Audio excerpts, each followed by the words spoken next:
कितनी कितनी हमारे अंदर में अब मैं देखता हूँ तो यहाँ लोग काफ़ी समय से सत्संग सुन रहे हैं कहीं कहीं, लेकिन उनकी जो मान्यता है वो वहाँ की वहीं पर जमी हुई है।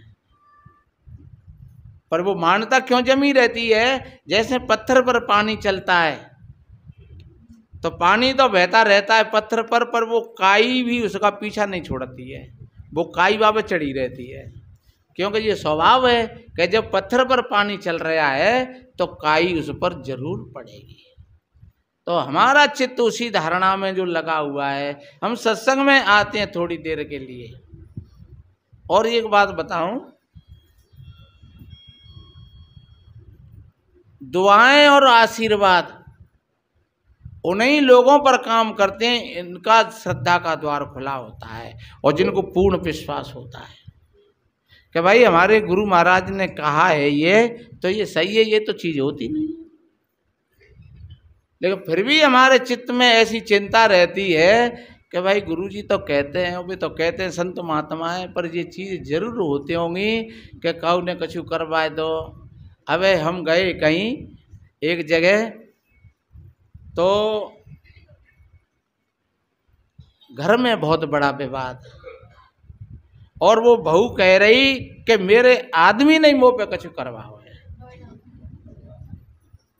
मेरे आदमी नहीं करवाओ है। और महाराज हमारी शादी को 18-20 साल हो गई और जब से 6-7 साल से ये छोटे भैया की शादी भई है और तभी से जिनने मुँह पे कछु करवाए दो। मैंने कहा एक बात बता, कोई भी आदमी ऐसा कौन सा बेवकूफ़, पहली बात तो ये कि ऐसा होता नहीं है। दूसरी बात यह है कि कोई भी आदमी, अगर आदमी ठीक है तो पत्नी की परेशानी आदमी की परेशानी है। कोई भी अगर अपनी पत्नी या तकलीफ होती है तो कौन सा आदमी होगा सुबह को इलाज नहीं करवागो के बाद दिखावेगो नहीं के बाकी कोई परिस्थिति है तो उसको नहीं ठीक करवाएगा, ऐसा कोई आदमी होगा? तो हमने कहा तुम उनकी पत्नी हो तुम उनकी पत्नी हो तो वो तुम पर कुछ करवा करके उसको क्या मिलेगा? दूसरी बात यह है कि चाहे समस्या पत्नी की हो तो वो पति के लिए है और पति की समस्या है तो वो पत्नी के लिए है। क्योंकि जब दंपति सूत्रों में बनते हैं तो वो होते तो में दो, लेकिन जीवन एक ही होता है दोनों का। पति की कोई समस्या है तो पत्नी की समस्या है और पत्नी की कोई समस्या है तो वो पति की समस्या है। क्योंकि वो दो हैं लेकिन बात एक है ये दोनों की। अगर एक रोटी नहीं खाएगा तो ठीक होगा तो दूसरे को भी खाना अच्छा नहीं लगेगा। अगर पत्नी ने खाना नहीं खाया है किसी कारणवश तो आदमी को भी भोजन अच्छा नहीं लगेगा। अगर आदमी ने भोजन नहीं खाया है तो पत्नी तो बेचारी खाएगी नहीं। तो हमने कहा जितेरे भ्रम क्यों हो गया है कि महाराज है गो में तो करवाओ जिनने। भाई मैं समझ आया सुबुजी के लाऊंगा फिर वो नहीं तो करवाओ है। और बे मोड़ी माड़ी 2-4 और बेटी में बाकी सास और नंद वगैरह तो बे और हंस रही सुबह और मौज ले रही, चुटकी ले रही वे। तो वे चुटकी ले रही थी बाकी और खिजावंसी है रही बहुत बड़ी। मैंने कि बेटा अब कोई बात नहीं है, अब आखिर कोई समाधान नहीं है। अब जी एक थोड़ी सी मौज का विषय बन गया क्योंकि इसको तो थोड़ा परेशानी है चित्त में और तुम लोग चुटकी ले रहे हो तो ये चुटकी लेना भी अच्छा नहीं है। कभी कभार है ये भी गलत होता है क्योंकि एक जने की तरफ अगर 4 जने लोग ढूक जाए तो फिर वो एक जन बेचारा वैसे ही दब जाते और वो किसा जाते हैं। तो हमेशा ये ध्यान रखना चाहिए कि एक जने की तरफ हमें 4 जने मिल करके एक ही धारा में नहीं समझा रहे थे तो ठीक है, पर कोई बात कह करके और व्यंगबाजी करो तो फिर वो उल्टा पड़ता है। तो हमारी नज़र में तो हमने देखा है 30 वर्ष से ज़्यादा हो गई, हमने जब से होश संभाला है 30 का 40 हो गई होंगी इस सिद्धांत में आए। पहले तो हम मानते ये बातों को, लेकिन जब से हमें जागरूकता भई जा चीज़ की तो तब से बड़े बड़े सियाने थे हमें विवाद हुआ और बड़े बड़े सियाने थे, हमने जी पूछी थे, हजारों हजारों लोगों की जात लगाते, तो हम कहते कि भैया जी कुछ होता है कि आज ये भूत प्रेत जंत्र मंत्र तो ना टोटेगा। तो वो जो कहते महाराज अब आप तो जो समझे बूझे हैं तो बिनको तो कछु ना होती है, और अज्ञानी जीवकों तो ये सब कछु होतो है। तो अब मैं एक बात बताऊं, जहाँ आप जो लोग आए हैं तो सब अज्ञानी तो उतना है, थोड़ा विश्वास लेकर के आए हैं तो इस बात को ठीक तरीका से समझ लेना। एक बार हमारी जन्मभूमि में कोई एक सियानो आएगा, जब मैं साधु नहीं था लेकिन सत्संग पे मैं जरूर चढ़ रहा हूँ, और जब बातें हो गई होंगी तो करीब करीब हो गई होंगी तो 23 जी हो गई और 10 पहली हो गई, तो 23 और 33 34 साल हो तब की बात है। मैं सत्संग पर चढ़ रहा था खूब, तो बा सियाने ने आ करके गांव में और कौए सट्टो दे, कऊ के घरे खुदवाए, कऊ के भूते उतार, कऊ को गंडा करे, कऊ को कछु, और बाप के पीछे भीड़ लगी रहे, 10-8 आदमी की तो भीड़ लगी रहे। ऐसे आदमी लोग ज़्यादा पकड़ते हैं, जो कोई सच्ची और सीधी बात कहे उस आदमी को लोग बहुत कम पकड़ते हैं, और जो कोई ज़्यादा औडंगी टौडंगी बात बतावे बात लोग ज़्यादा पकड़ते हैं, तो भीड़ फिरे पीछे। और हमसे वो लोग कह गए भगत जी देखो तुम ना मानते ही ये चीज़ ने, और देख लो सब काम पीछे पीछे फिर रहो आगे। मैंने भैया अब कौन समझ आवे, सदगुरु कबीर साहब जी ने कहा है कि किन किन को समझ आई, ये कुआं में भांग घुरी, अब कुएं में भांग घुस जाए आयो बा पानी है, सब गाँव के लोग पी जाए तो वो सबन नशा होगा नहीं होगा है। तो भैया जे तो सबन ने भांग पी ली है। मैंने कही हम बरकते रहे, हम सोच रहे कि कहीं किसी से झगड़ा विसाद हो जाए, खाम खाम में जाके पीछे पीछे भीड़ फिर रही है, झगड़ा विसाद हो जाए। और होनहार की बात एक दिना वे लोगों ने बात रख दी, महाराज हमारे गांव में और एक वो कबीरपंथी बुना मानते ये बात है ना, तो को बुला लो भाई, वो तो हाल मान जाओ ने देर में। सो एक लड़का पहुंचे, हम खेतम पानी लगाए रहे, एक लड़का हो के भैया तुम्हें अभी वो बुलाए रहे, अभी भगत जी बैठे हैं वहाँ और बहुत लोग बैठे हैं।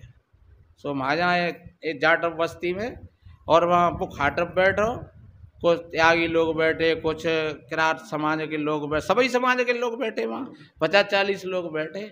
मैंने वहाँ जा कर के कहा राम राम सा, तो सबर ने राम राम ले ली और मैं जाए बैठे हो इनके बीच में। अब बस साधु ने कही कि तेने राम राम तो कर ली, तो भारी घमंड हो, तेने साधु के लिए अभिवादन नहीं किया। मैंने कही भैया साधु महात्मा राम राम कर लेते हैं, सीताराम कर लेते हैं, मैंने और साधु को कहाँ थी औलाद हो कि नहीं, ये तो तेने सामूहिक रूप से किया है, मेरे लिए तो अलग करना चाहिए था। मैंने कहा तो फिर तुम साधु वतना हो, इसलिए मैंने नहीं किया। अब मऊ में ये सामने ही सामने आ गई तो फिर बरगते का हो तो है, हम ये वो तो जाते है ही लेके तो हाथ। मैंने कहा मुझे तुम साधु जैसे नहीं लग रहे साहब, इसलिए मैंने आपके लिए कोई अभिवादन नहीं किया। वैसे मैं संतों के प्रति मैं श्रद्धा करता हूँ और संतों का सेवक हूँ, पर आप में मैं सुन भी रहा हूँ 2-4 दिन से, तो आप में मुझे कोई साधु जैसा नेचर नहीं दिख रहा है, इसलिए मैंने आपके लिए अभिवादन नहीं किया। साधु ने कही तो तू कैसे मानेगा साधु, तू मुट्ठी बंद कर ले और मैं बता देंगे क्या तेरी मुट्ठी में कहा है। हमने कही जा बात है तो बाजीगर को मोड़ बताया, जो बाजीगर होता ना है तो वो बाजीगर पूछता है चेला भैया ए जमूड़े इस पहलवान की जेब में कितने रुपया हैं, तो बता दे तो है, तो मैं भी कोई महात्मा थोड़ा ही हो जाएगा वो, तुम पे हुई कोई बाजीगरी। एक बात बता, तू अगर चाहे तो तू हरी सिपाड़ी खाना चाहे तो हरी सिपाड़ी मंगवा दूं, हरी लौंग मंगवा दूं, हरी इलायची मंगवा दूं, बता तू क्या चाहता है। मैंने कही ये थकत मंगवा दे तू। भाई हरी सिपाड़ी और लौंग तो बातें कसम जीते लेके आवे, वो थकत हमारे मणि ही बन रहे हैं यहाँ। मैं थकत मंगवा दे, कम से कम आवत तो दिखेगा मने। और बुलावे को तेउदी गए होगा जुड़ी के आए रहो है क्या जाए को लाए रहो है सो ही सब दे ऐसे वे लोग अब वे सब लोग दे ऐसे अब वो बाप आ गए वहां गरमाई सी आई गई। हाँ क्या तू हंसते बात नहीं करता है हम कह रहे हरी सिपाही के गोला के लौंग हमने कहीं चीज जरूरत ही ना है हमें तो तखत की जरूरत है। हाँ तखत की जरूरत है हम तो गुरु मान लेंगे तू तखत मंगवा दे। तेरा नाम क्या है मैंने कि अभी तो तुम बता रहे कि तू मुट्ठी में कछु ले ले ताए बता देंगे अब तो नाम बताना पड़ेगा। मैं तू तड़ाक पर आ गया अब तो नाम बताना पड़ेगा पर मैं चल ठीक है कोई बात नहीं है मैं बता देता हूँ मेरा नाम अमर सिंह है लिख ले। तो खड़ा हो गया मैं जाए कहाँ कर रहे हो क्या कल बताऊंगा। अरे मैंने कही कल कौन ने देखी है वहां पर ये तो आमने सामने वही है जान दे। हाँ? आप ये कहोगे फिर वो छोड़ करके और एक दो वाने गाली दी और वो भागा फिर मैंने कही मैं डट जाता हूँ मैंने कही तेरी ऐसी तैसी है तू 3-4 दिन आते वही लोगों ने पागल बनाए रहो और वो भाग गया। ऐसे ऐसे सियाने लोग ये गांव में बहन बेटी ने और ये बतराए के और जो भूतड़ी धर देते हैं अपने में वो गैस सी बच जाते हैं और फिर वो लगते हैं कि ये वास्तव में ऐसा ही होता है पर ऐसा कुछ नहीं होता है। मैंने एक से नहीं ऐसी मेरे जीवन की कई कहानी है।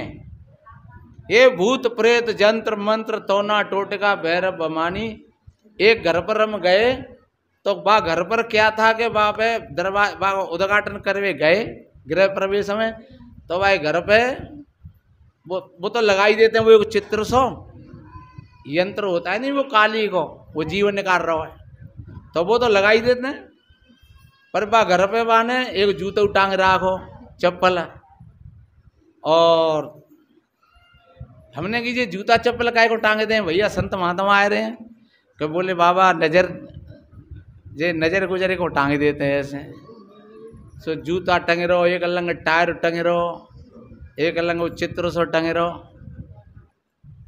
फिर वो बैठे चर्चा भाई मैंने कही देखो ये असगुन है तुम संत महात्मा बुलाए रहे हो दरवाजे पे तुमने जूता टांगे दो है चप्पल टांगे दी है तो ये असगुन है।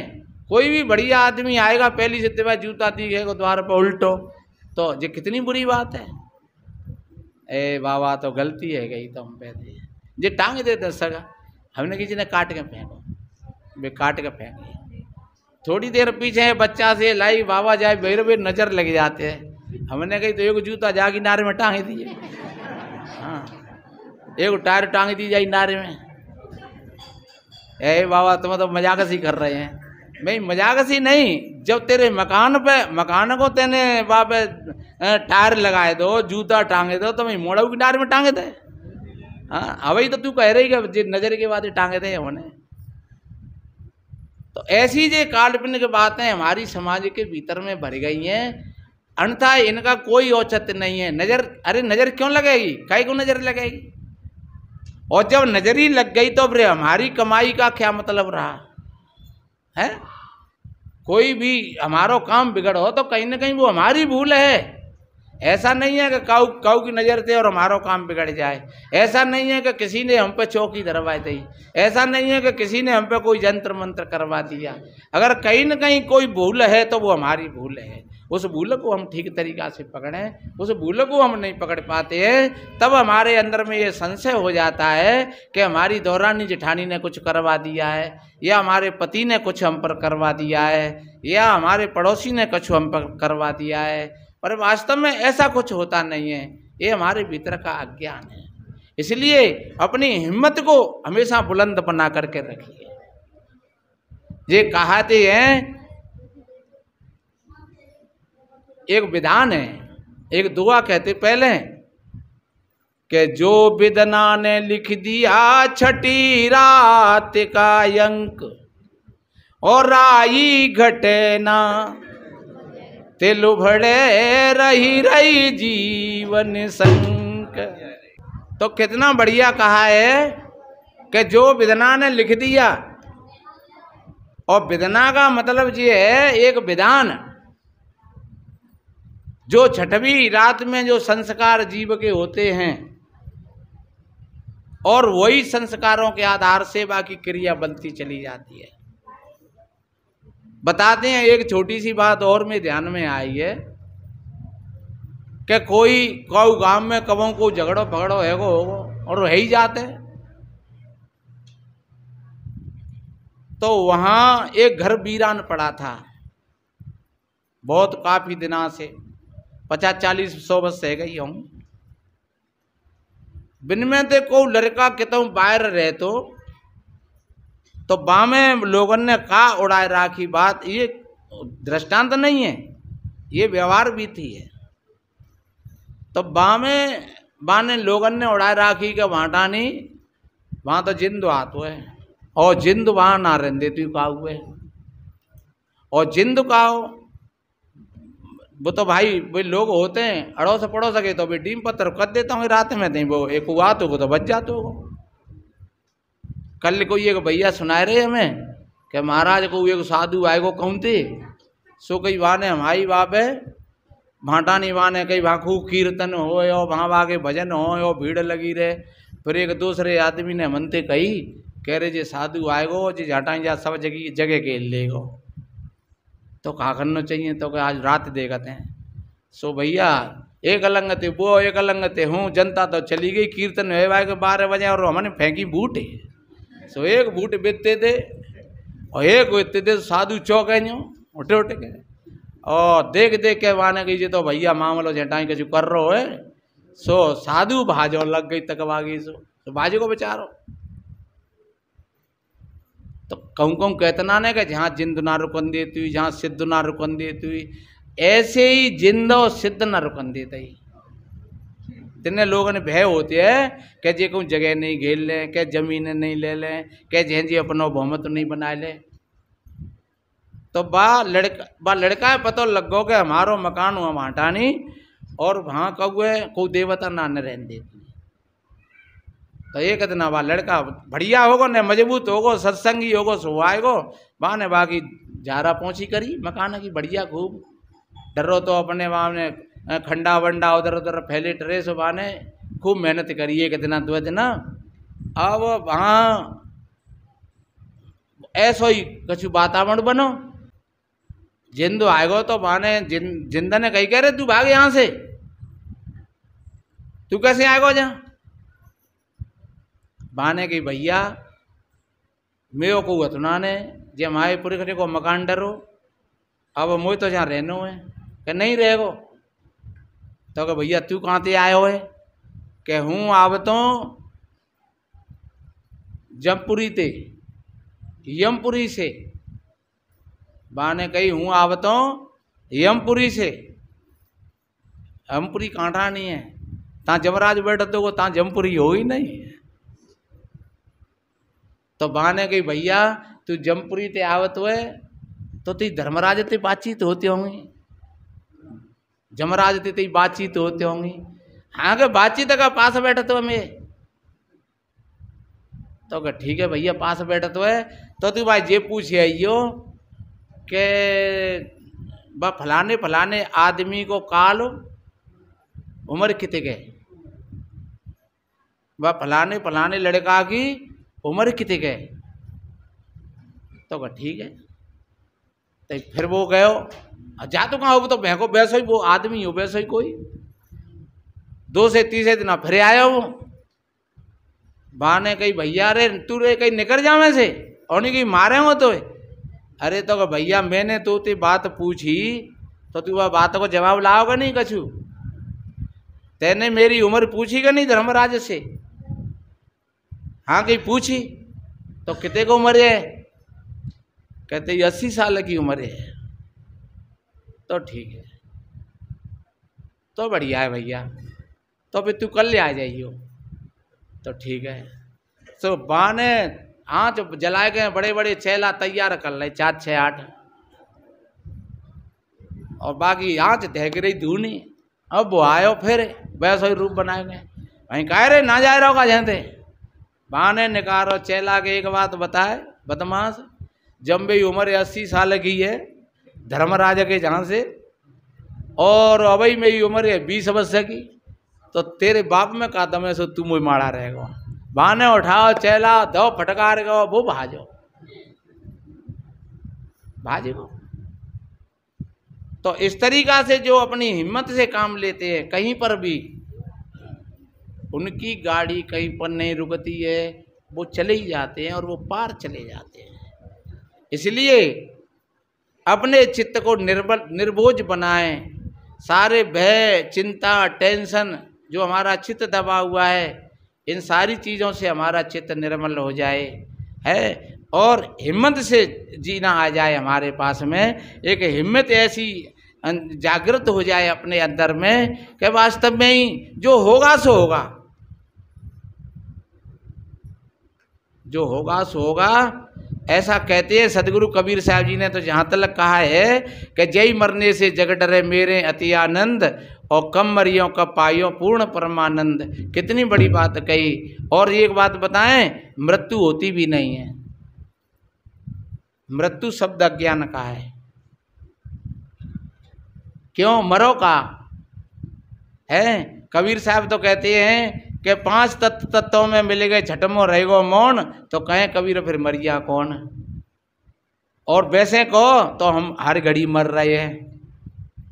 जब मैयो कहते जन्म लियो तब कितने का 1.5 किलो को बोझ होगा लो थरा, और धीरे धीरे 5 किलो को होएगो, 10 किलो को होएगो, 20 किलो को होएगो, 50 किलो को होएगो, 70 किलो को होएगो, 80 किलो को होएगो, 1 कुंटल को होएगो है।